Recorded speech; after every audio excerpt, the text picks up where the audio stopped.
So congratulations both of you.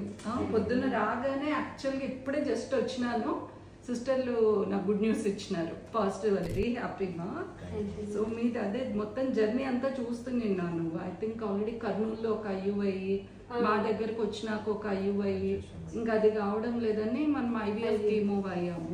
IVF లో కూడా hysteroscopy చేయాల్సి వచ్చింది, అంటే లోపల చిన్న పాలిప్ ఉంది, అది మనకి సక్సెస్ అడ్డం కావచ్చు అన్నట్లు అది తీసేసి చేసాం. సో మీకు ఎలా అనిపించిందమ్మా ఇక్కడ ట్రీట్మెంట్ కానీ తర్వాత స్టాఫ్ రిసీవింగ్ కానీ? బాగా హ్యాపీగా అనిపించింది.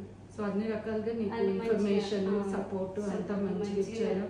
సిస్టర్స్ కూడా మంచిగా ఒక స్టేజ్ లో ఫుల్ ఎమోషనల్ అయిపోయినావని వీళ్ళు చెప్తున్నారు. ఐ థింక్ ఫర్టిలిటీ అంటేనే అందరికి అంటే అందరు అడిగే మాటల వలన ఎక్కువ రోజులు రాకపోవడం వలన చాలా స్ట్రెస్ ఉంటుంది. ట్రీట్మెంట్లు చేయించుకుంటూ వాటిలో కూడా రాకుంటే ఇంకా బాధ ఎక్కువ అయిపోతుంది. అదే అందుకని మేము కూడా మ్యాక్సిమము అంటే తక్కువ సమయంలో రిజల్ట్ ఎట్లా తెప్పియాలనే చూస్తాము. కాబట్టి పాజిటివ్గా నమ్మకంగా చేయించుకుంటే ఒకసారి కాకుంటే ఒకసారి వచ్చేస్తుందనే చెప్తాము. మీకేమనిపిస్తుంది, ఏమైనా చెప్పాలనుకుంటే? హ్యాపీగా సరే. మ్యారేజ్ 15 సంవత్సరాలు మేడం, ఏడ కాలే చూపించుకున్నాం. ఇక్కడికి వచ్చినాక సెకండ్ టైం సంతోషం అమ్మా, చాలా సంతోషం.